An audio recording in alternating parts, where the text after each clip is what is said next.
Dear aspirants, ఈరోజు మనం సాంఘిక శాస్త్ర బోధనా సామాగ్రి, పరికరాలు మరియు వనరులు అనేటువంటి పాఠ్యాంశాన్ని గురించి నేర్చుకుంటాం.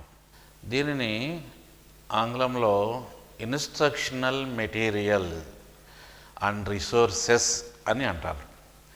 ఇన్స్ట్రక్షనల్ మెటీరియల్ అంటే సాంఘిక శాస్త్ర బోధనకు ఉపయోగపడేటువంటి సామాగ్రి, దీనినే పరికరాలు అని కూడా అంటారు. కొన్ని సందర్భంలో వీటిని సాంఘిక శాస్త్రం యొక్క కిట్ అని కూడా అంటారు. సాంఘిక శాస్త్ర కిట్ అని కూడా అంటారు. మరియు వనరులు అంటే రిసోర్సెస్ అనేటువంటి పాఠ్యభాగాన్ని గురించి ఈరోజు చర్చించుకుంటాం. ఆస్పిరెంట్స్ అందరూ కూడా శ్రద్ధగా వింటూ ముఖ్యమైనటువంటి విషయాలని నోటు పుస్తకంలో రాసుకుని రివైజ్ చేసుకోవడానికి వీలుగా అట్టిపెట్టుకున్నట్లయితే మీకు ఎక్కువ అంశాలు నేర్చుకోవడానికి అవకాశం దొరుకుతుంది. ఈ సాంఘిక శాస్త్ర బోధనా సామాగ్రి అనేటువంటిది చాలా అవసరం. అంటే ఉపాధ్యాయుడు తను పాఠాన్ని బోధించేటప్పుడు వివిధ రకాలైనటువంటి బోధనా సామాగ్రిని ఉపయోగిస్తూ పాఠ్యాంశాన్ని బోధించాలి. దానికి వివిధ రకాలైనటువంటి వనరులు కూడా తోడవుతాయి. కనుక ఒక పాఠ్యభాగము సమర్థవంతంగా పిల్లవాడికి అర్థం కావాలంటే అన్ని రకాలైనటువంటి వ్యూహాలతో పాఠ్యాంశాన్ని బోధించాలి. అందుకనే పీరియడ్ ప్లాన్ రాసుకుంటాం, లేదా పాఠ్య ప్రణాళికను తయారు చేసుకుంటాం. దాని ప్రకారంగా ఏ బోధనోపకరణాలు లేదా బోధనా సామాగ్రినే బోధనోపకరణాలని కూడా అంటాం, టీచింగ్ ఎయిడ్స్ అంటాం. అలాగే పరికరాలు, టీచింగ్ టూల్స్ అంటే పరికరాలు అంటే కొన్ని రకాలైనటువంటి టూల్స్ ఉంటాయి అన్నమాట. అంచేత ఏ పేరుతో పిలిచినా కూడా బోధనోపకరణాలే. కనుక ఈ బోధనోపకరణాలని సందర్భానుసారంగా పాఠాన్ని బోధించేటప్పుడు ఉపాధ్యాయుడు వినియోగించి చదువులో వెనుకబడినటువంటి విద్యార్థికి కూడా అర్థమయ్యే రీతిగా పాఠం చెప్పడానికి ప్రయత్నం చేస్తాడు. అయితే దీనిలో ఏమేమి వనరులు ఉన్నాయి, అవి ఎలా ఉన్నాయి, టీచరు ఎలా ఉపయోగిస్తాడు వాటిని అనేటువంటి అంశాలను ఇప్పుడు మనం ఒక్కొక్కటిగా పరిశీలిద్దాం. దీనిలో అంటే మనకి ఒక ప్రాంతం నుండి మరొక ప్రాంతానికి సులువుగా తీసుకుని వెళ్ళటానికి అనువుగా ఉండే సాంఘిక శాస్త్రాల పరికరాల లేదా బోధనా సామాగ్రి లేదా సాంఘిక శాస్త్ర పరికరాల బ్యాగు లేదా బాక్సును సాంఘిక శాస్త్రాల కిట్ అని కూడా అంటారు.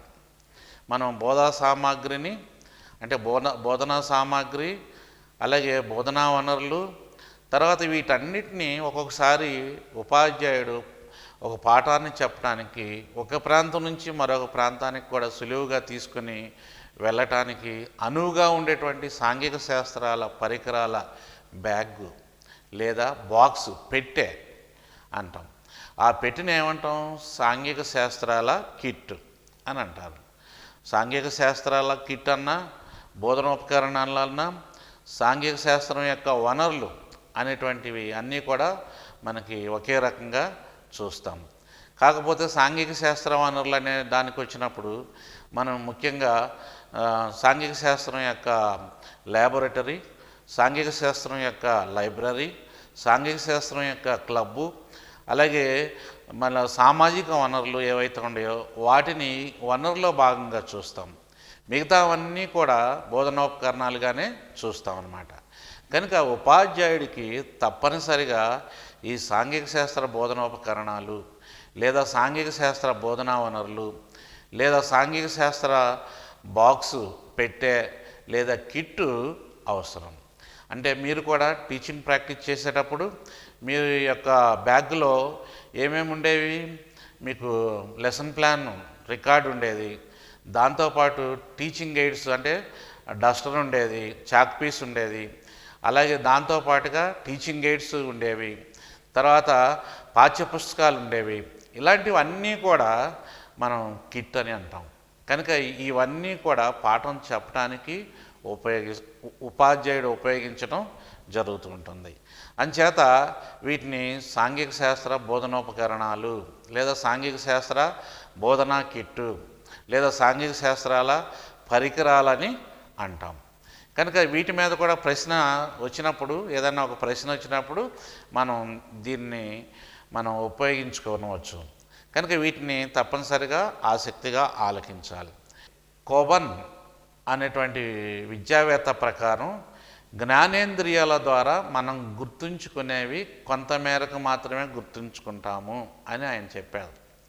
కోబన్ అనేటువంటి విద్యావేత్త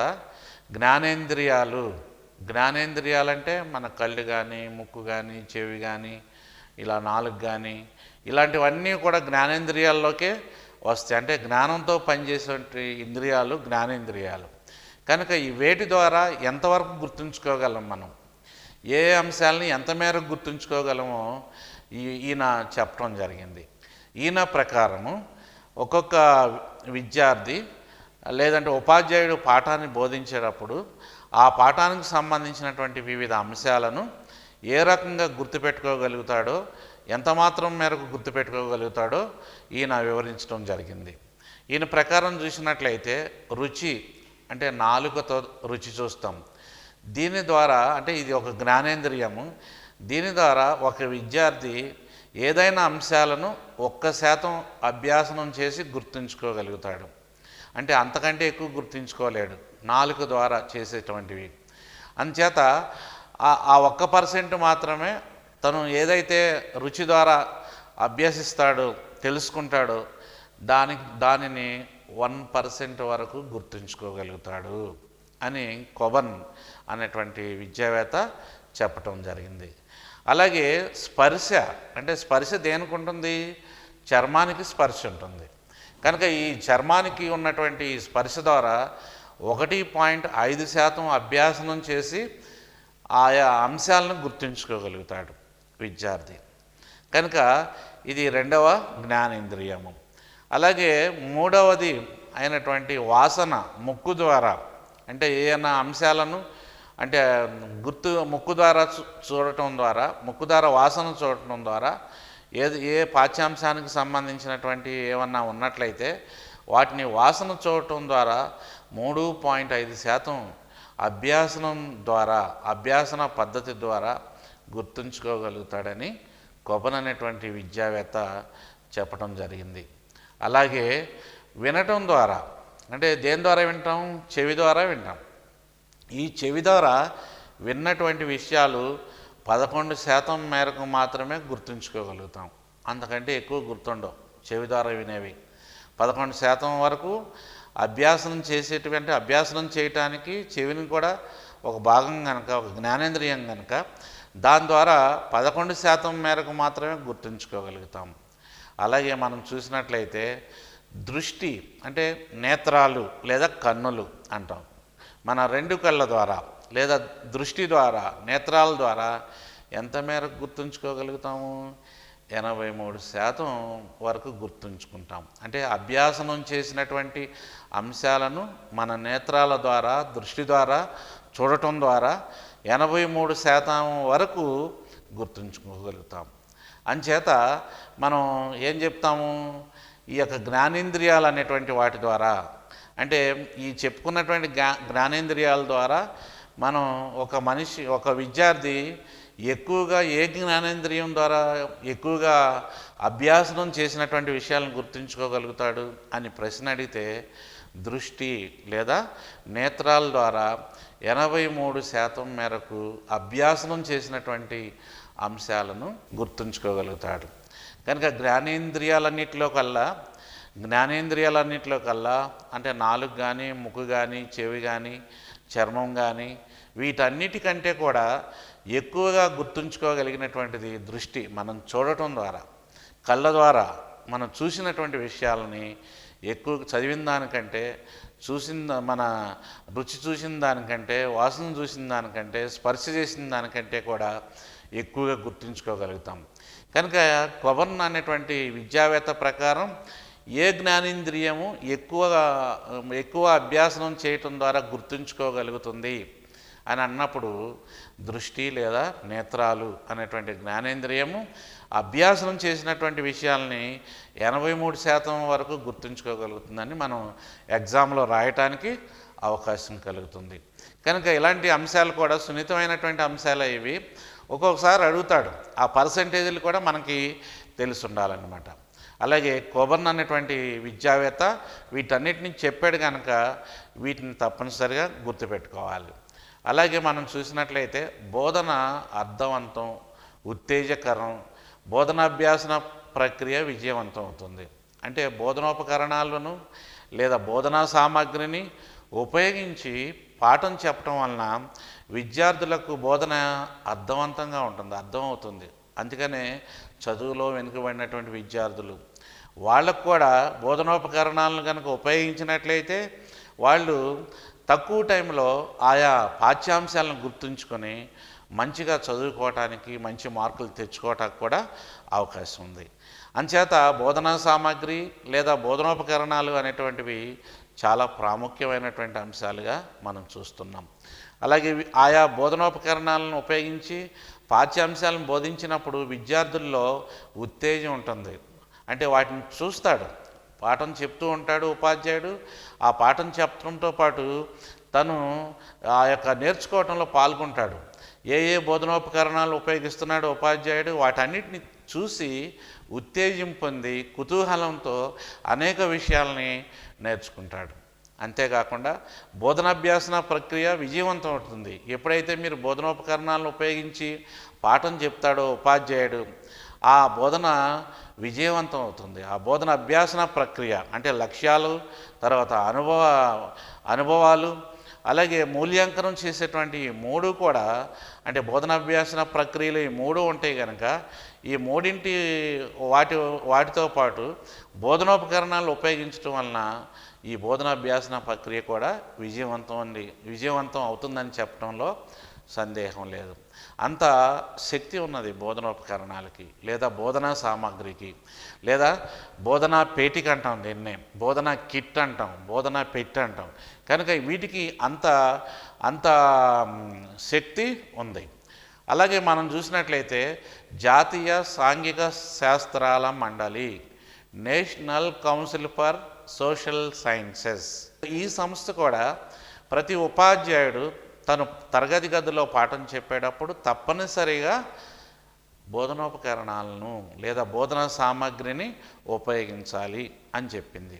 ఇది సాంఘిక శాస్త్రాల బోధన వృత్తికి ముఖ్యమైన వనరు. ఈ సంస్థ ఏదైతే ఉంటుందో ఈ సంస్థ సాంఘిక శాస్త్రాల బోధనా వృత్తికి ముఖ్యమైన వనరు.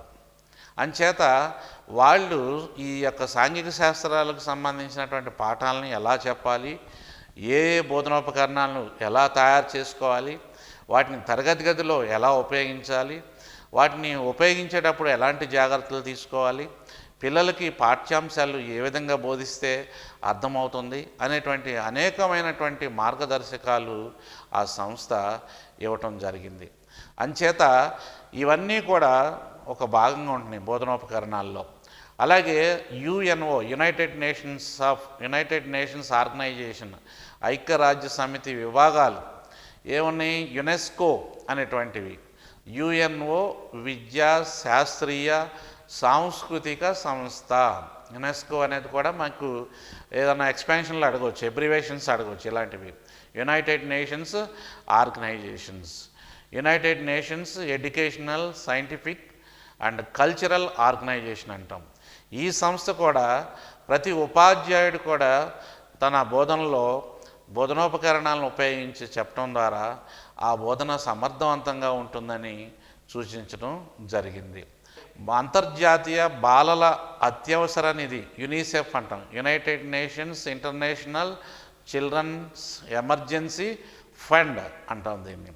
ఇది కూడా బాలలకి అంటే పిల్లలకి, విద్యార్థులకు, పిల్లవాడికి చదువు నేర్చుకునేటప్పుడు ఆ చదువుకు సంబంధించినటువంటి ఆయా అంశాలను చెప్పేటప్పుడు బోధనోపకరణాలను ఉపయోగించి పాఠం చెప్పినట్లయితే పిల్లవాడు వాటిని అవగాహన చేసుకుంటాడు, తద్వారా ఎక్కువ జ్ఞానం పొందుతాడనేటువంటిది సూచించడం జరిగింది.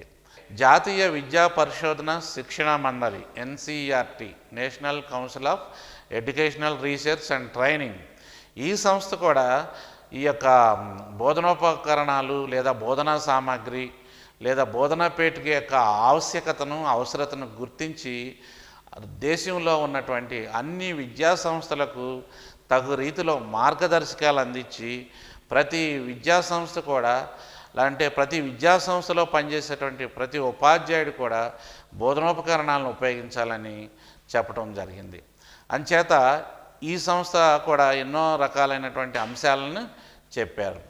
అలాగే ప్రాథమిక స్థాయిలో కూడా ఏం చెప్పారు, ప్రాథమిక స్థాయిలో బోధనోపకరణాలు ఉండాలి అని కూడా ఈ సంస్థలు చెప్పినాయి. అందుకని మనం చిత్రంలో చూస్తున్నాం, ఉపాధ్యాయురాలు వివిధ పిల్లలకు, చిన్న పిల్లలకు, ప్రాథమిక స్థాయిలో చిన్నపిల్లలు ఉంటారు. ఆ చిన్నపిల్లలకు కావాల్సినటువంటి వివిధ బోధనోపకరణాలని ఎలా ఉపయోగించాలో చూపిస్తున్నారు. కనుక ఈ సంస్థలన్నీ కూడా ప్రాథమిక స్థాయిలో మన బోధనా సామాగ్రి ఉపయోగం ద్వారా పిల్లలకి కావాల్సినటువంటి జ్ఞానాన్ని మనం అందించవచ్చు అనేటువంటిది చెప్పడం జరిగింది. అలాగే మాధ్యమిక స్థాయి విద్యార్థులకు కూడా బోధనోపకరణాలు, అంటే మాధ్యమిక స్థాయి అంటే మనకి 6th నుంచి 10th వరకు ఉండేటువంటి స్థాయి. కనుక వీళ్ళకు కూడా బోధనోపకరణాలను ఉపయోగించి పాఠం చెప్తే ఆ పాఠాలు ఎంతగానో వాళ్ళకి అర్థమవుతాయి. అంటే అంచేత బోధనోపకరణాలను ఎందుకు ఉపయోగిస్తాం, విద్యార్థికి సులభంగా అర్థం అవటానికి, విద్యార్థి త్వరగా అవగాహన చేసుకోవటానికి, అలాగే విద్యార్థి ఎక్కువ కాలం గుర్తుంచుకోవటానికి ఈ బోధనోపకరణాలు అనేటువంటి ఉపయోగిస్తాం. కనుక మాధ్యమిక స్థాయి విద్యార్థులకు కూడా ఈ బోధనోపకరణాలని ఉపయోగించవచ్చు. అలాగే మాడ్యూల్స్ తయారు చేయటం, అనేక రకాల బోధనాభ్యాసన పరికరాలు, పాఠ్య ప్రణాళిక విధానాలు తయారు చేసుకొని వాటి ద్వారా కూడా ఏం చేయొచ్చు, పాఠ్యాంశాలని తరగతి గదిలో బోధించవచ్చునని ఈ యొక్క సంస్థలన్నీ కూడా చెప్పడం జరిగింది. మాడ్యూల్స్ అంటే ఈ బోధనోపకరణాలు ఎన్ని రకాలు, వాటి వర్గీకరణ ఏంటి, ఏ ఏ పాఠాలకి ఎలాంటి బోధనోపకరణాలు ఉపయోగించాలి, ఉపయోగించేటప్పుడు ఆ యొక్క తరగతి గది ఎలా ఉండాలి, విద్యార్థులు ఎలా ఉండాలి, ఉపాధ్యాయుడు ఎలా వాటిని ఉపయోగించి పిల్లలకి ఆ యొక్క జ్ఞానం కలిగేటట్టు ఎలా చేస్తాడు అనేటువంటి తెలియజేసేటువంటి అనేక రకాలైనటువంటి మాడ్యూల్స్ తయారు చేయాలని, అలాగే అనేక రకాలైనటువంటి బోధనాభ్యాసన పరికరాలు తయారు చేయాలని, అలాగే పాఠ్య ప్రణాళిక విధానాలను తయారు చేసి వాటన్నిటిని కూడా విద్యార్థులకు అందుబాటులోకి తీసుకురావాలని కూడా చెప్పడం జరిగింది. అంటే బోధనోపకరణాల యొక్క ప్రాముఖ్యతను, ఆవశ్యకతను ఇవన్నీ కూడా తెలియజేసినాయని మనం చెప్పుకుంటాం. అలాగే గ్రామీణ ప్రాంతాల సాంఘిక శాస్త్ర పరికరాలు, సంచార ప్రయోగశాలలు, పట్టణ ప్రాంతాల్లో అంటే కొన్ని రకాలైనటువంటి ల్యాబొరేటరీస్ ఉన్నాయి, సాంఘిక శాస్త్ర పరికరాలకు సంబంధించినటువంటి ప్రయోగశాలలు ఉన్నాయి. కానీ గ్రామీణ ప్రాంతాల్లో అలాంటివి లేవు. అలాంటప్పుడు ఏ ప్రాంతంలోనైతే సాంఘిక శాస్త్రాల పరికరాల ల్యాబు లేదా ప్రయోగశాల ఉండదో అలాంటి చోట్ల సంచార ప్రయోగశాలలు అంటే మొబైల్ ల్యాబొరేటరీస్ని ఏర్పాటు చేసి విద్యార్థులందరికీ ప్రయోగశాలలు అందుబాటులోకి తీసుకురావాలని కూడా సూచించడం జరిగింది. కనుక ఏదేమైనప్పటికీ పట్టణ ప్రాంతంలో కానీ గ్రామీణ ప్రాంతంలో కానీ ఈ యొక్క సాంఘిక శాస్త్ర బోధనా సామాగ్రిని లేదా పరికరాలను లేదా బోధనోపకరణాలను ప్రతి ఉపాధ్యాయుడు విద్యార్థులకు బోధించి పాఠం బోధించేటప్పుడు వాటిని ఉపయోగించి పిల్లలకు కావాల్సినటువంటి జ్ఞానాన్ని అందించాలని సూచించడం జరిగింది. అలాగే సాంఘిక శాస్త్ర బోధనా సామాగ్రి పరికరాలలో ఉండే వనరులు అంటే ఈ సాంఘిక శాస్త్ర బోధనా సామాగ్రిలో లేదా బోధనోపకరణాలు ఏమేమి ఉంటాయి లేదా ఎలాంటి వనరులు ఉంటాయో మనం చూద్దాం. ఇప్పుడు ముందుగా మనం చూసినట్లయితే పాఠ్య పుస్తకాలు ఉంటాయి. అంటే సాంఘిక శాస్త్రానికి సంబంధించినటువంటి పాఠ్య పుస్తకాలన్నీ కూడా ఉంటాయి.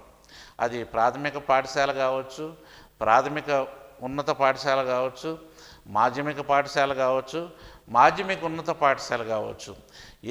ఏ పాఠశాల అయినా కూడా ఆయా తరగతులను బట్టి ఆయా తరగతులకు సంబంధించినటువంటి పాఠ్య పుస్తకాలను అన్నిటినీ కూడా అందుబాటులో ఉంచాలి.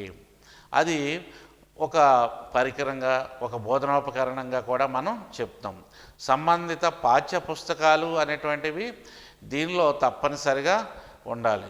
దీనిలో సాంఘిక శాస్త్ర బోధనా పరికరాలు, బోధనా సామాగ్రిలో ఉండే వనరుల్లో, సాంఘిక శాస్త్ర బోధనా సామాగ్రిలో ఉండే వనరుల్లో లేదా పరికరాల్లో ఉండే వనరుల్లో మొట్టమొదటిగా ఏముండాలి? పాఠ్య పుస్తకాలు ఉండాలి. ప్రతి క్లాసుకు సంబంధించినటువంటి పాఠ్య పుస్తకాలు ఉండాలి తప్పనిసరిగా. అలాగే వర్క్ బుక్స్, అంటే పాఠాలు చెప్పిన తర్వాత, అంటే తరగతి గదిలో ఉపాధ్యాయుడు పాఠ్యపుస్తకాన్ని ఉపయోగించి ఆ పాఠ్యపుస్తకానికి సంబంధించినటువంటి పాఠ్యాంశాలు ఏవైతే ఉన్నాయో వాటి ఆధారంగా బోధనోపకరణాలను లేదా బోధనా పరికరాలని లేదా బోధనా సామాగ్రిని తయారు చేసి ఏం చేస్తాడు? తరగతి గదిలో పాఠ్యాంశాలను బోధిస్తాడు. బోధించిన తర్వాత ఆయా అంశాలను ప్రాక్టీస్ చేయటం కోసం వర్క్ బుక్స్ కూడా కావాలి. కనుక వర్క్ బుక్స్ అనేవి కూడా సాంఘిక శాస్త్ర సామాగ్రిలో తప్పనిసరిగా ఉండవలసినటువంటి వనరు. కనుక వర్క్ బుక్స్లో ఆయా పాఠాలకి, అంటే పాఠానికి సంబంధించినటువంటి ఫిల్ ఇన్ ది బ్లాంక్స్ కావచ్చు, అలాగే ట్రూ ఆర్ ఫాల్స్ కావచ్చు, మ్యాచ్ ది ఫాలోయింగ్ కావచ్చు, మల్టిపుల్ చాయిస్ క్వశ్చన్స్ కావచ్చు, షార్ట్ ఆన్సర్ టైప్ క్వశ్చన్స్ కావచ్చు, ఎస్ఏ టైప్ క్వశ్చన్స్ కావచ్చు, మ్యాప్ పాయింటింగ్ కావచ్చు, అవన్నీ కూడా దానిలో ఉంటాయి, సిలబస్ ప్రకారం ఉంటాయి. వాటిని ఏం చేస్తాడు? ప్రాక్టీస్ చేస్తాడు. అంటే పాఠ్యాంశాలు విన్నటువంటి విద్యార్థి ఉపాధ్యాయుడు ఏ అంశాలైతే తరగతి గదిలో చెప్పాడో వాటన్నిటిని విన్నటువంటి విద్యార్థి ఈ యొక్క వర్క్ బుక్స్ను ఉపయోగించి వాటిని మరింతగా తెలుసుకోవటానికి అవకాశం కలుగుతుంది. అలాగే ఈ వర్క్ బుక్స్ అన్నిటిని కూడా విద్యార్థులందరూ కూడా వాటిని పూరించిన తర్వాత, రాసిన తర్వాత ఉపాధ్యాయుడికి ఇచ్చిన తర్వాత ఉపాధ్యాయుడు వాటిని కరెక్షన్ చేసి మళ్ళీ విద్యార్థులకు ఇచ్చివేస్తూ ఉంటాడు. ఎందుకనంటే ప్రాపర్గా చదువుకోవడానికి అవకాశాన్ని కల్పిస్తూ ఉంటాడు. అలాగే మనం చూసినట్లయితే సిలబస్కు తగిన అనుబంధ సామాగ్రి కూడా అవసరం. ఇంకొకటి మరి యొక్క వనరు ఏంటంటే, అంటే సాంఘిక శాస్త్ర బోధనా సామాగ్రిలో ఉండవలసినటువంటి వనరులలో ముఖ్యంగా అయినటువంటిది సిలబస్కు తగిన అనుబంధ సామాగ్రి కూడా ఉండాలి. సిలబస్ ఉంటుంది, అంటే పాఠ్యగ్రంథంలో సిలబస్ ప్రకారం పాఠ్యాంశాలను చెప్తాము. ఆ సిలబస్కు తగినటువంటి సప్లిమెంటరీ మెటీరియల్ అంటాం వీటిని, తగిన అనుబంధ సామాగ్రి కూడా ఉండాలి. దానిలో కొన్ని రకాలైనటువంటి రీడర్స్, పాఠ్యగ్రంథాలు ఉంటాయి. స్కిల్ ప్రాక్టీస్ బుక్స్, అంటే వాళ్ళకి ఆయా పాఠ్యాంశాల మీద కొన్ని రకాలైనటువంటి ఎక్సర్సైజెస్ ఉంటాయి, వాటిని ప్రాక్టీస్ చేస్తారు. అలాగే టీచర్స్ రిసోర్స్ బుక్స్, టీచర్స్కి కావాల్సినటువంటి కొన్ని రకాలైనటువంటి వనరుల పుస్తకాలు. అలాగే మనకి నెట్ వెబ్సైట్ ద్వారా వచ్చేటువంటి కొన్ని రకాలైనటువంటి విద్యా సంబంధమైనటువంటి వెబ్సైటు. అలాగే ఎలక్ట్రానిక్ మెటీరియల్స్, కొన్ని రకాలైనటువంటి ఎలక్ట్రానిక్ మెటీరియల్స్ ఉంటాయి. వాటిని వివిధ రకాలైనటువంటి గేమ్స్ ద్వారా ఏం చేస్తాడంటే విద్యార్థి అత్యధికంగా తెలుసుకోవటానికి ప్రయత్నం చేస్తారు. కనుక అభ్యర్థులారా, మీరు ఈ బోధనా సామాగ్రిని, సాంఘిక శాస్త్ర బోధనా సామాగ్రిలో ఉండవలసినటువంటి వనరుల్లో సిలబస్కు తగినటువంటి అనుబంధ సామాగ్రి కూడా ఉండాలని గుర్తుపెట్టుకోవాలి. కరికులం గైడ్స్ ఉంటాయి, కొన్ని రకాలైనటువంటి కరికులం గైడ్స్. అంటే ఈ కరికులం గైడ్స్లో ముఖ్యంగా మనం చూసినట్లయితే కోర్సుకు సంబంధించినటువంటి అనేక విషయాలు, అలాగే జనరల్గా ఉండేటువంటి కొన్ని విషయాలు, సందర్భాన్ని బట్టి, ఆ చదివేటువంటి క్లాసును బట్టి ఆయా అంశాలు ఈ కరికులం గైడ్స్లో ఉంటాయి. అంచేత ఇవి కూడా విద్యార్థికి అవసరం. కనుక మనం సాంఘిక శాస్త్ర బోధనా సామాగ్రిలో ఈ కరికులం గైడ్స్ అనేటువంటివి కూడా ప్రాముఖ్యమైనటువంటివి. కనుక నేడు సమాజంలో అనేక రకాలైనటువంటి కరికులం గైడ్స్ మార్కెట్లో దొరుకుతున్నాయి. విద్యార్థులు పాఠ్యపుస్తకంతో పాటు అనుబంధ పుస్తకాలతో పాటు ఈ కరికులం గైడ్స్ కూడా ఉపయోగించుకుని ఎక్కువగా వాటిని మననం చేసుకొని అత్యధికమైనటువంటి జ్ఞానాన్ని, అవగాహన శక్తిని పెంపొందించుకోవడానికి ఆస్కారం ఉంది. అందుచేత ఈ కరికులం గైడ్స్ అనేటువంటిది కూడా బోధనా సామాగ్రిలో ఉండవలసినటువంటి వనరుగా చెప్తాం. తరగతిని బట్టి, వాడి యొక్క మానసిక స్థాయిని బట్టి, ఆయన యొక్క తర్వాత సామాజిక పరిస్థితులను బట్టి, ఈ యొక్క విద్యా ప్రణాళిక రూపొందించబడుతుంది కనుక ఆ విద్యా ప్రణాళికలో ఏవైతే రూపొందించారో సూత్రాలు కానీ నియమాలు కానీ ఉపగమాలు కానీ ఏవైతే ఉన్నాయో వాటన్నిటిని ఆధారంగా చేసుకుని ఈ కరికులం గైడ్స్ని కూడా తయారు చేసి అందుబాటులో ఉన్నట్లయితే విద్యార్థులందరికీ కూడా బాగా ఉపయోగకరంగా ఉంటుంది. కనుక బోధనా సామాగ్రిలో ఉండవలసినటువంటి మరి యొక్క ముఖ్యమైనటువంటి వనరు ఏంటంటే కరికులం గైడ్స్, లేదా మరి యొక్క బోధనా సామాగ్రి ఏంటంటే కరికులం గైడ్స్ అని చెప్పవచ్చు. అలాగే హ్యాండ్ బుక్స్ కూడా ఉంటాయి. అంటే ఈ హ్యాండ్ బుక్స్ అంటే ఇవి ఉపాధ్యాయునికి హ్యాండ్ బుక్, విద్యార్థికి వర్క్ బుక్ అంటాం. అంటే ఇది ఒక రిసోర్స్ బుక్గా ఉంటుంది ఉపాధ్యాయులకి హ్యాండ్ బుక్. అంటే ఆయా పాఠ్యాంశాలకు సంబంధించినటువంటి అదనపు సమాచారం దీనిలో ఇవ్వబడుతుంది. అలాగే వర్క్ బుక్లో కూడా విద్యార్థికి ఇచ్చేటువంటి వర్క్ బుక్లో కూడా అంటే పాఠ్య పుస్తకంలో కంటే కొంత ఎక్కువ సమాచారాన్ని జోడించి వాటిని ఏం చేస్తాం, విద్యార్థికి అందుబాటులోకి తీసుకుని వస్తాం. కనుక ఈ హ్యాండ్ బుక్స్లో ఏదో కంటెంట్ ఏరియా గైడ్ అంటాం, దీన్నే కంటెంట్ ఏరియాకి సంబంధించినటువంటి గైడ్గా కూడా దీన్ని చెప్తాం. కనుక దానికి సంబంధించినటువంటి అనేక విషయాల్ని దీనిలో చెప్పడం జరిగింది. కనుక ఇలాంటివి తప్పనిసరిగా ఈ యొక్క సాంఘిక శాస్త్ర బోధనా సామాగ్రిలో ఉండవలసినటువంటి వనరుల్లో భాగంగా ఉంటుందని మనం చెప్పుకోవచ్చు. అందుకని యాస్పిరెంట్ అందరూ కూడా వీటిని జాగ్రత్తగా గమనించండి. ఇవన్నీ బోధనా సామాగ్రి అనేటువంటిది ఉపాధ్యాయుడు బోధనకు వినియోగించి ఆయా పాఠ్యాంశాలను విద్యార్థికి చక్కగా అర్థవంతంగా చెప్పడానికి వినియోగించడం జరుగుతుంది. విద్యార్థులు వీటిని ఉపయోగించుకోవటం వలన ఎక్కువ జ్ఞానాన్ని పొందుతారని గుర్తుపెట్టుకోవాలి. అలాగే మనం చూసినట్లయితే దృశ్య శ్రవణ ఉపకరణాలు, audio and visual teaching AIDS అంటాం. ఈ audio and visual teaching AIDS కనుక మనం చూసినట్లయితే అంటే దృశ్య శ్రవణ ఉపకరణాలు లేదా దృశ్య శ్రవణోపకరణాలు ఇవి కూడా బోధనోపకరణాలు లేదా బోధనా సామాగ్రిలో భాగంగానే ఉంటాయి. అంచేత వీటిలో ఏమేమి ఉన్నాయో మనం చూద్దాం. ఈ యొక్క దృశ్య శ్రవణ బోధనోపకరణాలని ఆడియో విజువల్ టీచింగ్ ఎయిడ్స్ని 3 రకాలుగా మనం చెప్పవచ్చు. ఆ 3 రకాలుగా చెప్పేటప్పుడు ఒక్కొక్కటిగా ఏమేమి ఉన్నాయో చూద్దాం. లేదా బోధనోపకరణాలను ఎన్ని రకాలుగా వర్గీకరించవచ్చు. 3 రకాలుగా, ప్రధానంగా 3 రకాలుగా ఉపయోగిస్తారు, 3 రకాలుగా వర్గీకరిస్తారు. కనుక ఈ 3 రకాలలో మొట్టమొదటి రకం ఏంటంటే దృశ్య బోధనోపకరణాలు, అంటే విజువల్ టీచింగ్ ఎయిడ్స్. మన కన్నులతో చూసి వాటిని తయారు చేసి తరగతి గదిలో వినియోగించి విద్యార్థికి ఉపయోగపడేటట్టు చేయటం. అంటే కంటికి కనిపించేటువంటివి, అంటే కళ్ళతో చూసేటువంటివి, ఆ దృశ్యాన్ని ఇచ్చేటువంటివి దృశ్య బోధనోపకరణాలు. కనుక ఈ దృశ్య బోధనోపకరణాలకు సంబంధించినటువంటి వివిధ బోధనా సామాగ్రి, వివిధ బోధనా పరికరాలు, అలాగే వివిధ బోధనా పరికరాల పేటికకు సంబంధించినటువంటి అంశాలు ఏమేమి ఉంటాయో మనం ఒక్కొక్కటిగా చూద్దాం. అలాగే దీనికి సంబంధించినటువంటివి చార్ట్లు ఉంటాయి. చార్ట్లలో రకాలు కూడా ఉన్నాయి. కనుక ఈ యొక్క చార్ట్లు ప్రధానమైనటువంటివి. మనం దీనిలో కూడా మనకి బోధనోపకరణాల్లో కూడా 2D 3D బోధనోపకరణాలు అని ఉంటాం. ఈ చార్ట్ అనేది 2D బోధనోపకరణమా 3D బోధనోపకరణమా? 2D అంటే పొడవు వెడల్పు మాత్రమే కలిగి ఉంటుంది. 3D అంటే పొడవు వెడల్పు ఎత్తు కూడా కలిగి ఉంటుంది. మోడల్ చూసుకోండి, ఏదైనా మోడల్ తయారు చేస్తే దానికి పొడవు ఉంటుంది, వెడల్పు ఉంటుంది, ఎత్తు ఉంటుంది. అలాగే చార్టును చూడండి, పొడవు వెడల్పు మాత్రమే ఉంటాయి, ఎత్తు ఉండదు మనకి ఎక్కడ కూడా. దానికి ఎత్తు అంటే ఇట్లా ఎత్తుగా ఉండటం కాదు, అంటే దానికి చుట్టూ కూడా ఉండేటువంటిది అన్నమాట.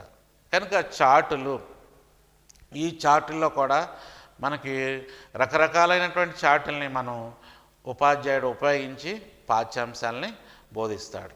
అందువలన చార్టు ద్వారా, అంటే చార్టు మీద ఏ బోధనాంశం అయితే చెప్తున్నావో ఆ బోధనాంశానికి సంబంధించినటువంటి అంశాలను రాసి ఉపాధ్యాయుడు ఆ చార్టు సహాయంతో తరగతి గదిలో బోధిస్తున్నప్పుడు విద్యార్థులందరూ కూడా ఆ చార్టులను పరిశీలించి, అంటే ఆ చార్టులో ఉన్న అంశాలను చదవటం ద్వారా లేదంటే వాటిని తెలుసుకోవడం ద్వారా ఎక్కువ జ్ఞానాన్ని పొందగలుగుతారు. అందుకని దృశ్య బోధనోపకరణాల్లో మొట్టమొదట బోధనా పరికరం ఏమిటి? చార్టు. మనం చిత్రంలో చూస్తున్నాం, ఒక ఉపాధ్యాయురాలు చార్టుల సహాయంతో తరగతి గదిలోని విద్యార్థులకు బోధించడం జరుగుతున్నది. అలాగే మ్యాపులు తెలంగాణ స్టేట్ 31 డిస్ట్రిక్ట్స్ ఉన్న మ్యాప్ను తీసుకుని మన తెలంగాణ రాష్ట్రం యొక్క ఉనికి నైసర్గిక స్వరూపాన్ని చెప్పవచ్చు. కనుక ఆ యొక్క 31 జిల్లాలు మన రాష్ట్రంలో ఎక్కడెక్కడ ఉన్నాయి, తర్వాత వానికి సరిహద్దులు ఏమిటి, వీటన్నిటిని కూడా మనం చెప్పడానికి మ్యాపులు అనేటువంటివి ఉపయోగపడతాయి. కనుక ఇది కూడా దృశ్య బోధనోపకరణాల్లో ఒక బోధనోపకరణంగా ఉంటుంది. అలాగే నమూనాలు అంటే ఏమిటి? మోడల్స్ అంటాం వీటిని. ఈ నమూనా తయారు చేయటం అంటే అసలు వస్తువును పోలినటువంటి వస్తువే నమూనా. ఇప్పుడు చార్మినార్ ఉందనుకోండి, చార్మినార్ని తరగతి గదిలోనికి తీసుకొచ్చి విద్యార్థులకు చూపించి పాఠం చెప్పలేము. తాజ్మహల్ ఉందనుకోండి, ఢిల్లీలో ఉంది, విద్యార్థులందరినీ అక్కడ తీసుకెళ్ళి లేదంటే అక్కడ నుంచి తాజ్మహల్ని తీసుకొచ్చి తరగతి గదిలో చెప్పలేము. అలాంటిది దానికి తాజ్మహల్ను పోలినా, చార్మినార్ను పోలినా, అలాగే గోల్కొండను పోలినటువంటి లేదా పార్లమెంటును పోలినటువంటి అనేక రకాలైనటువంటి నమూనాలు తయారు చేసి వాటిని తరగతి గదిలో ఆ పాఠం చెప్పేటప్పుడు ఆ పాఠానికి సంబంధించినటువంటి నమూనా ఏదైతే ఉంటుందో దాన్ని చూపిస్తాం. కనుక నమూనాలు అనేటువంటివి 3Dకి వస్తాయి, 3D బోధనోపకరణాలకు వస్తాయి. ఉదాహరణ, అందుకనే పోటీ పరీక్షలు రాసేటువంటి అభ్యర్థులు చార్ట్ ఏమో ఏ బోధనోపకరణం కిందకు వస్తుంది? 2D కింద వస్తుందా, 3D కింద వస్తుందా? చార్టు 2D కిందే వస్తుంది. ఎందుకనంటే పొడవు వెడల్పు మాత్రమే ఉంది, దానికి ఎత్తు లేదు. అలాగే నమూనా ఉందనుకోండి, తాజ్మహల్ అంటే తాజ్మహల్ బొమ్మను చూశారు కదా మీరు, మార్కెట్లో దొరుకుతుంది కదా. క్యాలెండర్లో ఉండే తాజ్మహల్ ఏమో 2D మోడల్. అలా కాకుండా అసలు తాజ్మహల్ని పోలిన తాజ్మహల్, అసలు చార్మినార్ని పోలిన చార్మినార్ లాగా ఉంటుంది. ఇల్లుని పోలిన ఇల్లు నిజంగానే ఇల్లులాగా ఉంటుంది. అలాగే మనం చిత్రంలో చూస్తున్నాం కొన్ని నమూనాలని, యాజ్ ఇట్ ఈజ్గా ఆ అసలు చిత్రాలు ఎలా ఉంటాయో థర్మాకోల్ షీట్స్తో కానీ, కార్డ్బోర్డ్స్తో కానీ, ఇంక ఇతర పరికరాలతో కానీ వీటిని చేయవచ్చు.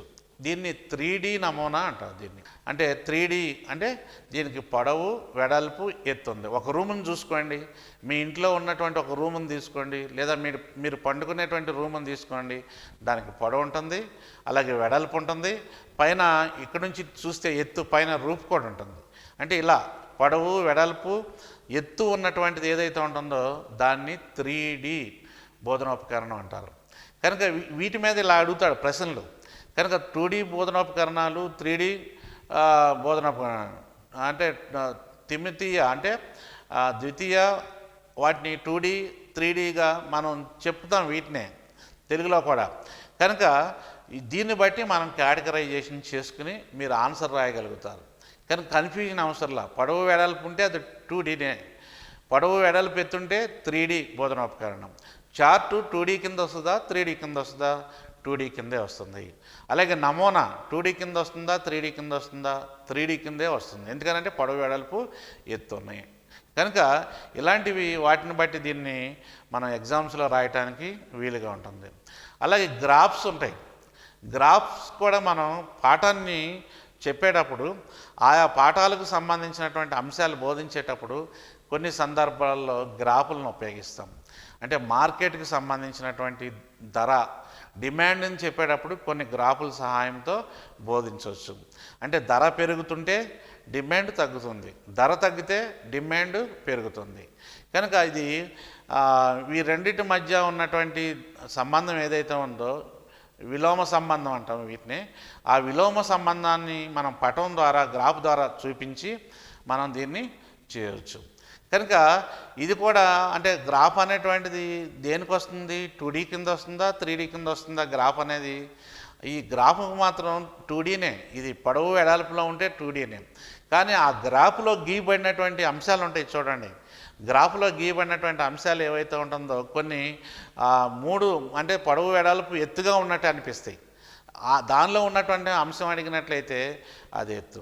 అంటే ఇలా గ్రాఫ్ గీయటమేమో నైపుణ్యం అంటాం, స్కిల్స్ అంటాం, మానసిక చలనాత్మక రంగంలో ఉన్నటువంటి ఓ ఏకైక లక్ష్యం ఏదైతే ఉందో నైపుణ్యం, ఈ చార్టుని గీస్తే మోడల్ తయారు చేస్తే నైపుణ్యం. కానీ అదే చార్టులో అదే గ్రాఫ్లో ఏ 2 సంవత్సరాల మధ్య అయినా, అంటే 1991కి 2001 సంవత్సరం నాటికి జనాభా ఇంత పెరిగింది అని ఏదైనా జనాభా గ్రాఫ్ని చూపించి చెప్పారనుకోండి, అది అవగాహన కిందకు వస్తుంది. అంటే చార్టుని మ్యాప్ని చూస్తున్నావు నువ్వు, చార్టుని మ్యాప్ని చూసినంత మాత్రాన అది నైపుణ్యంలోకి వస్తాయి. కానీ దాన్ని వ్యాఖ్యానించినప్పుడు, ఇంటర్ప్రిటేషన్ చేసినప్పుడు అది అవగాహన కింద వస్తుంది. ఏ సంవత్సరంలో అత్యధిక జనాభా ఉంది మీరు గ్రాఫ్ని చూసి చెప్పండి అని అంటాం.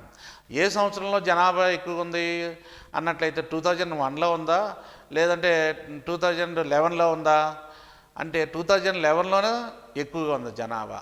అది జ్ఞానానికి సంబంధించినటువంటి ప్రశ్న. కనుక 2001కి 2011కి ఎంత జనాభా పెరిగింది, ఎంత శాతం జనాభా పెరిగిందంటే ఆ ప్రశ్న అవగాహన కిందకి వస్తాయి. కనుక ఇలాంటివన్నీ కూడా అభ్యర్థులు తప్పనిసరిగా గుర్తుపెట్టుకోవాలి. అలాగే చిత్రలేఖనములు అంటే రకరకాలైనటువంటి పెయింటింగ్స్ ఉంటాయి. అవి కూడా ఈ బోధనా సామాగ్రిలోనికి వచ్చేటువంటి వనరులే. ఉపాధ్యాయుడు తనకు తానుగా పెయింటింగ్ వేయించవచ్చు, విద్యార్థుల చేత కూడా పెయింటింగ్ వేయించవచ్చు. కనుక ఇలాంటివన్నీ కూడా మనం ఈ బోధనా సామాగ్రిలో లేదా బోధనా పరికరాల్లో లేదా బోధనా పేటికలో భాగంగానే ఉంటాయి. మనం డిఫరెంట్ పోస్టర్లు కూడా చేసుకుంటాం. అంటే ఎయిర్కి సంబంధించినటువంటి పోస్టర్, గాలి, అలాగే నీరు, వాటర్, అలాగే ల్యాండ్ అంటే భూమికి సంబంధించినటువంటివి, అంటే ప్రకృతి మండలానికి సంబంధించినటువంటివి. వీటన్నిటిని కూడా ఏం చేస్తాం, పోస్టర్ల రూపంలో కూడా ఒక్కొక్కసారి తరగతి గదిలోకి తీసుకొచ్చి ఆయా పాఠ్యాంశాలను బోధించేటప్పుడు ఉపాధ్యాయుడు వాటిని వినియోగించవచ్చు. కనుక ఈ పోస్టర్లు అనేటువంటివి కూడా సాంఘిక శాస్త్ర సామాగ్రిలో భాగంగానే ఉంటాయని మనం చెప్పవచ్చు.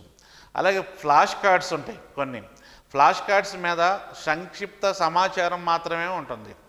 సన్ విత్ క్లౌడ్స్ చూడండి. సన్ విత్ క్లౌడ్స్ అంటే చిత్రంలో చూడండి మీరు. సన్ విత్ క్లౌడ్స్ అంటే సూర్యుడు ఆ యొక్క మబ్బులతో ఉన్నాడు అని అర్థం అనమాట. అలాగే స్నో, ఇలా రకరకాలు. స్నో అంటే మంచు కురవటం. ఇలాగూ కొన్ని ఫ్లాష్ కార్డ్స్ అంటే మరీ చాట్ అంత పొడవు కాదు, కానీ ఒక చిన్న ఒక దళసరి ఒక మందపాటి ఒక ముక్కను తీసుకొని దాని మీద మనం ఏమన్నా సాంఘిక శాస్త్రానికి సంబంధించినటువంటి సమాచారాన్ని రాసి వాటిని అప్పటికప్పుడే తరగతి గదిలో చూపించడం ద్వారా ఈ ఫ్లాష్ కార్డుల వినియోగాన్ని చేయవచ్చు.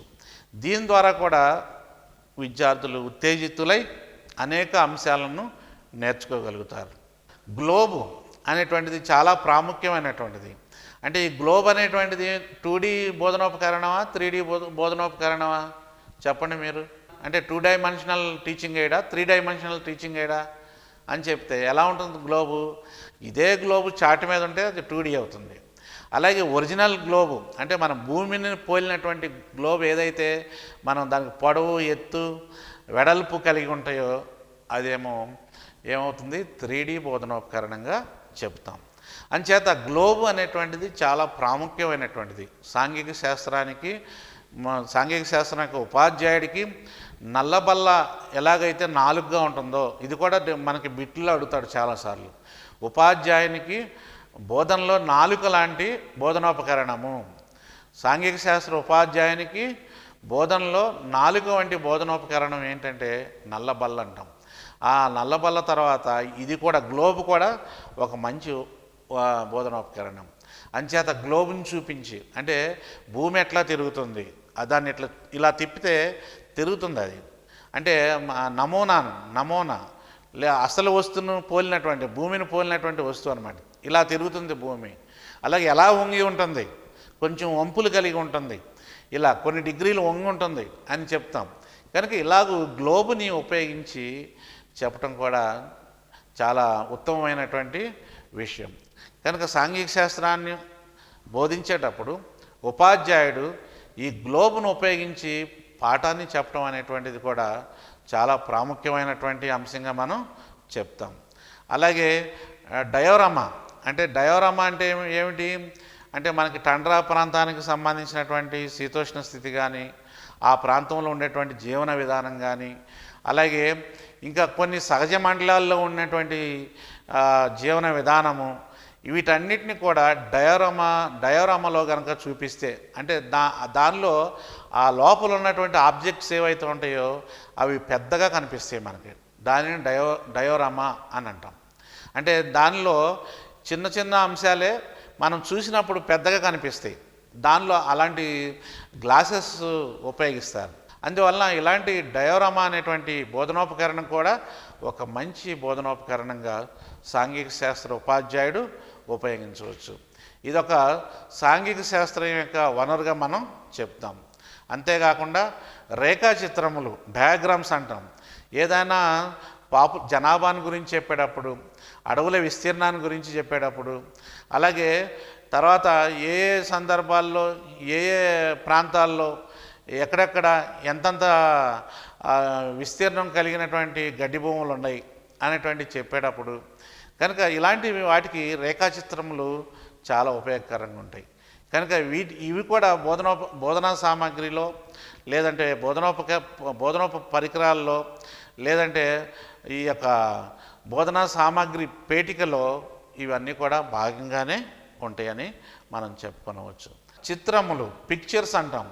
అంటే చరిత్రకు సంబంధించినటువంటి పిక్చర్స్, అలాగే భూగోళానికి సంబంధించినటువంటి రకరకాలైన పిక్చర్స్, పౌరనీతి శాస్త్రానికి సంబంధించినటువంటి, ప్రజాస్వామ్యానికి పార్లమెంటుకి సంబంధించినటువంటి, కోర్టులకు సంబంధించినటువంటివి, రాజకీయ నాయకులకు సంబంధించినటువంటి అనేక చిత్రాలను కూడా చూపించి పాఠం చెప్పవచ్చు. కనుక చిత్రములు అనేటువంటివి కూడా ఒక ముఖ్యమైనటువంటి భాగం. దేనిలో భాగంగా ఉంటాయి? బోధనా సామాగ్రిలో భాగంగా ఉంటాయి. బోధనా వనరుల్లో, బోధనా పరికరాల్లో ఒక వనరుగా ఉంటుంది. కనుక వీటిని కూడా తప్పనిసరిగా ఉపాధ్యాయుడు వినియోగిస్తాడు. కనుక అభ్యర్థులు వీటిని కూడా గుర్తుపెట్టుకోవాలి. అలాగే నల్లబల్ల అంటే దీన్నే బ్లాక్ బోర్డ్ అంటాం. ఇందాక చెప్పుకున్నాం. నల్లబల్ల అంటే ఎవరిది? ఇది నాలుక. ఉపాధ్యాయుడికి ఆల్రెడీ నాలుక ఉంటుంది. కానీ సాంఘిక శాస్త్ర ఉపాధ్యాయునికి బోధనలో నాలుక వంటిది. అంటే తను మాట్లాడటానికి నాలుక ఎలా అవసరమో సాంఘిక శాస్త్రానికి సంబంధించినటువంటి పాఠం చెప్పేటప్పుడు ఆయా పాఠ్యాంశాలకు సంబంధించినటువంటి పదాలు కానీ, పదబంధాలు కానీ, వాక్యాలు కానీ ఏమన్నా రాయాల్సి వచ్చినప్పుడు నల్లబల్ల మీదే రాస్తాడు. అందుచేత ఉపాధ్యాయుని యొక్క బోధనలో నాలుకలాగా ఉపయోగపడేటువంటి బోధనా ఉపకరణం ఏదైనా ఉందంటే అది నల్లబల్ల. గుర్తుపెట్టుకోవాలి. ఇది కూడా ఒక మంచి బిట్గా మనం చెప్తాం. అంచేత ఇది నల్లబల్ల అనేటువంటిది కూడా ఒక బోధనోపకరణంగా మనం చూస్తాం. అంతేకాకుండా ఇవన్నీ కూడా దృశ్య బోధనోపకరణాలు. మనం ఇప్పుడు ఇంతవరకు చెప్పుకున్నాయన్నీ కూడా విజువల్ టీచింగ్ ఎయిడ్స్. అంటే మనం కళ్ళతో చూస్తామన్నమాట. దీనిలో 2D అని 3D అని రకరకాలుగా మనం విభజించుకోవచ్చు. సందర్భాన్ని బట్టి, అడిగినటువంటి విధానాన్ని బట్టి మనం చెప్పవచ్చు. 2D అంటేనేమో పొడవు వెడల్పు మాత్రమే ఉంటుంది. 3D అంటేనేమో పొడవు వెడల్పు ఎత్తు కలిగి ఉంటాయి. కనుక 2Dకి చార్ట్ చెప్పవచ్చు, 3Dకి నమూనాలు చెప్పవచ్చు. కనుక వీటిని అభ్యర్థులు తప్పనిసరిగా గుర్తుపెట్టుకోవాలి. ఆ విభజన అడిగినప్పుడు చాలాసార్లు కొన్ని సందర్భాల్లో మనకి డిఎస్సిలో కానీ ఇంక ఇతర ఎగ్జామ్స్లో కానీ ఇలాంటివి క్వశ్చన్స్ కూడా వచ్చాయి. కనుక ఇలా గుర్తుపెట్టుకున్నట్లయితే మనం రాయటానికి అవకాశం ఉంటుంది. అలాగే రెండవ రకమైనటువంటి బోధనోపకరణం, ఇంతకుముందు బోధనోపకరణాల్లో దృశ్య శ్రవణ బోధనోపకరణాల్లో దృశ్య బోధనోపకరణాలను చూసాం. ఇప్పుడు శ్రవణోపకరణాలని చూద్దాం. శ్రవణోపకరణాల్లో అంటే ఆడియో టీచింగ్ ఎయిడ్స్ అంటాం. ఆడియో అంటే ఏమిటి? ఓన్లీ మనం వింటాం. దృశ్యోపకరణాల్లో మనం చూస్తాం, ఏమి వినం. మనం చాటుని చూస్తాం, నమూనాను చూస్తాం, దాని ద్వారా ఏమీ వినం, మనకి వినపడదు. అలాగే శ్రవణోపకరణం అంటే ఏంటి? శ్రవణం అంటే ఏంటి? మనం వినటానికి, కర్ణబేరికి సంబంధించినటువంటి వాటికి వినటానికి, అనేక అంశాలని వినటానికి ఉపయోగపడేటువంటి ఉపకరణాలు కనుక వీటిని శ్రవణోపకరణాలు అని అంటారు. దానిలో భాషా ప్రయోగశాలలో దీన్నే లాంగ్వేజ్ ల్యాబ్ అని కూడా ఇంగ్లీష్లో అంటారు. అంటే లాంగ్వేజ్ ల్యాబ్లోకి వెళ్ళినప్పుడు తెలుగు కానీ, ఇంగ్లీష్ కానీ, లేదా ఇతర భాషలకు సంబంధించినటువంటి లాంగ్వేజ్ ల్యాబ్కి వెళ్ళినప్పుడు అక్కడ ఉన్నటువంటి సిస్టమ్స్ ఉంటాయి. ఆ సిస్టమ్స్లో ఉన్నటువంటి మన హెడ్ ఫోన్స్ని పెట్టుకుని లాంగ్వేజ్కి సంబంధించినటువంటి ఫొనెటిక్స్ కానీ, ప్రొనౌన్సియేషన్ కానీ, లేకంటే ఇతర రకాలైనటువంటి పార్ట్స్ ఆఫ్ స్పీచ్కి సంబంధించినటువంటి అంశాలు కానీ వింటూ ఉంటాం. అంటే ఈ భాషా ప్రయోగశాలలు విద్యార్థి యొక్క అవగాహన శక్తిని, అలాగే జ్ఞానాన్ని, ఆ భాషలకు సంబంధించినటువంటి విషయాలు అనేకం తెలుసుకోవటానికి ఉపయోగంగా ఉంటాయని మనం చెప్పుకుంటాం. అంచేత భాషా ప్రయోగశాలలు తప్పనిసరిగా ఉపయోగిస్తారు. అందుకనే language lab, non language lab అంటాం. లాంగ్వేజ్ ల్యాబ్స్లోనేమో భాషలకు సంబంధించినటువంటివి ఉంటాయి. ఇంతకు ముందు చెప్పినట్టు తెలుగు, ఇంగ్లీషు, అలాగే మరాఠీ, తర్వాత ఇతర భాషలన్నీ ఉంటాయి. అలాగే నాన్ లాంగ్వేజెస్ ల్యాబ్లో మనకు ముఖ్యంగా చూసినట్లయితే మనకి బయాలజీ కానీ, ఫిజిక్స్ కానీ, తర్వాత సోషల్ స్టడీస్ కానీ, మ్యాథమెటిక్స్ కానీ, వీటికి సంబంధించినటువంటి ల్యాబొరేటరీని అన్నిటినీ కూడా నాన్ లాంగ్వేజెస్ ల్యాబ్ అంటే లాంగ్వేజీలు కానటువంటి వాటి ల్యాబ్ అని అర్థం అన్నమాట. కనుక ఈ భాషా ప్రయోగశాలలకు వెళ్ళినటువంటి విద్యార్థులు వీళ్ళు ఎలాగైతే పిక్చర్లో చూడండి శ్రద్ధగా వింటున్నారు, ఆయా పాఠ్యాంశాలని విని రాసుకోవటం, వాటిని చదువుకోవటం, అవసరమైనప్పుడు రివ్యూ చేసుకోవటం అన్నీ కూడా చేయటం జరుగుతుంది. కనుక భాషా ప్రయోగశాలల మీద ప్రశ్నలు అడిగినట్లయితే ఇలాంటివి అంటే మైక్రోఫోన్స్ ఉంటాయి. అలాగే సాఫ్ట్వేరు, హార్డ్వేర్కి సంబంధించినటువంటి అంశాలు దీనిలో ఉంటాయి. ఉపాధ్యాయుడు ఇచ్చేటువంటి ఇన్స్ట్రక్షన్స్ ప్రకారం విద్యార్థులు పాఠ్యాంశాలకు సంబంధించినటువంటి ఆయా అంశాలను విని నేర్చుకోవటానికి భాషా ప్రయోగశాలలు ఉపయోగపడతాయి. అలాగే రేడియోని మనం వింటాం అంటే చూడలేము, రేడియోలో వచ్చే వాటిని కూడా చూడలేము. అందుకని దీన్ని శ్రవణోపకరణం అంటాం. అందుకని ప్రతిరోజు మనకి రేడియో ద్వారా అనేక రకాలైనటువంటి పాఠశాల కార్యక్రమాలు వస్తూ ఉంటాయి. అంటే అన్ని సబ్జెక్టులకు సంబంధించినటువంటి పాఠ్యాంశాలు మన రేడియోలో ప్రసారం అవుతాయి. కనుక ఏ సమయంలో రేడియో ద్వారా ఆయా పాఠ్యాంశాలు ప్రసారం అవుతాయో ఆ కాలక్రమ పట్టికను అంటే రేడియో ప్రోగ్రామ్స్ యొక్క కాలక్రమ పట్టికను తెలుసుకొని ఆ పాఠశాలలోని ప్రధాన ఉపాధ్యాయుడు, అలాగే సబ్జెక్టులకు సంబంధించినటువంటి ఉపాధ్యాయులు ఆయా టైమింగ్స్లో అంటే ఆ పాఠాలు ఎప్పుడైతే వస్తాయో రేడియోలో ఆ టైమింగ్స్లో విద్యార్థులను అందరినీ కూడా ఈ యొక్క శ్రవణోపకరణాల ల్యాబ్కు తీసుకుని వెళ్ళి, లేదంటే లాంగ్వేజ్ ల్యాబ్కు తీసుకుని వెళ్ళి మనం ఏం చేయొచ్చు అంటే ఆ రేడియో పాఠాలను కూడా వినొచ్చు. అంచేత రేడియో అనేటువంటిది కూడా ఒక మంచి బోధనోపకరణంగా ఉంటుంది. కనుక శ్రవణోపకరణాల్లో రేడియో రెండవది. అంచేత బోధనా సామాగ్రిలో, సాంఘిక శాస్త్రం యొక్క బోధనా సామాగ్రిలో, బోధనా పరికరాల్లో, అలాగే బోధనా కిట్లో మరొకటి ఉండవలసినటువంటి వనరు ఏంటంటే రేడియోగా మనం చెప్తాం. అలాగే టేప్ రికార్డర్ కూడా మనం వింటాం. అంటే దానిలో వచ్చే అంశాలు ఏమి చూడం. కెసెట్స్ ఉంటాయి. ఆ కెసెట్ ద్వారా మనం ఆన్ చేసుకున్నట్లయితే మనం అనేక రకాలైనటువంటి విషయాలు, ఎడ్యుకేషనల్ సీడీస్ అనేక మార్కెట్లో దొరుకుతున్నాయి. విద్యా సంబంధమైనటువంటి సీడీలు అనేక మార్కెట్లో దొరుకుతున్నాయి. వాటిని తీసుకుని ఈ యొక్క టేప్ రికార్డర్ ద్వారా మనం విని మనం పాఠ్యాంశానికి సంబంధించినటువంటి విషయాల పట్ల అవగాహనను పెంచుకోవచ్చు. అంచేత ఇదొక టేప్ రికార్డరు మరి యొక్క శ్రవణోపకరణంగా మనం చెప్తాం. అలాగే రికార్డింగ్స్ అంటే మనకి కొన్ని సందర్భాల్లో రేడియో రికార్డింగ్ కానీ, అలాగే స్టూడియోలో చేసేటువంటి రికార్డింగ్స్ కానీ, ఇవన్నీ కూడా వాటికి సంబంధించినటువంటి రికార్డింగ్ క్యాసెట్స్ తీసుకొని వచ్చి వాటిని కొన్ని సాంకేతికపరమైనటువంటి పరికరాల సహాయంతో విద్యార్థికి వినిపించడం జరుగుతుంది. అందుచేత దీనిని కూడా మనం బోధనోపకరణాల సామాగ్రిలో మనం చూడవచ్చు. అలాగే మనం చూసినట్లయితే అంటే ఇవన్నీ కూడా ముఖ్యంగా శ్రవణోపకరణాలు అంటాం. అలాగే మనం ముఖ్యంగా చూసినట్లయితే దృశ్య శ్రవణోపకరణాల అనేటువంటిది మూడవ రకమైనటువంటిది. దృశ్య శ్రవణోపకరణాలు అన్నప్పుడు ఈ దృశ్య శ్రవణోపకరణాల్లో ఏం చెప్తాం, మనం చూస్తాము అలాగే వింటాం. చూడండి వీటికి తేడాలు ఉన్నాయి. తేడాలను బట్టి కూడా మీరు చూడండి. దృశ్యోపకరణాలు అంటే ఏంటి? దృశ్యం అంటే మనం చూసేవి మాత్రమే, టీచింగ్ ఎయిడ్స్ ఏమీ కూడా మాట్లాడవు. అవి చార్ట్ కానీ, మ్యాప్ కానీ, నమూనా కానీ, అలాగే ఇతర రకాలైనటువంటి దృశ్యోపకరణాలన్నీ కూడా మనం యొక్క కళ్ళతో చూస్తాం, అవి మనం వినం. కనుక ఇలాంటివి అనేకమైనటువంటి బోధనోపకరణాలు ఉంటున్నాయి.